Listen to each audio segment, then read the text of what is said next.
ಯಾಕೆ ಅಂದ ಅಂದ ಚಂದ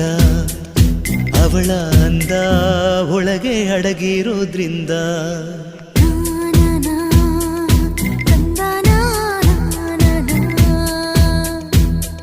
ಸೀರೆಯಲ್ಲಿ ಹೆಣ್ಣು ಬೆಣ್ಣೆ ಬೆಣ್ಣೆಯಂತೆ ಕರಗಿ ಹೋಗೋ ಆ ಹೃದಯದಂತೆ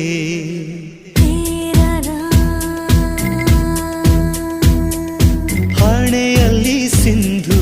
ಅಂದದ ಬಂದು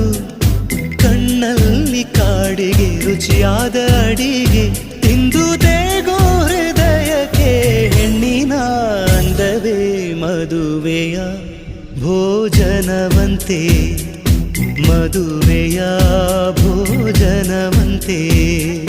ಹೆಣ್ಣಿಗೆ ಸೀರೆ ಯಾಕೆ ಅಂದ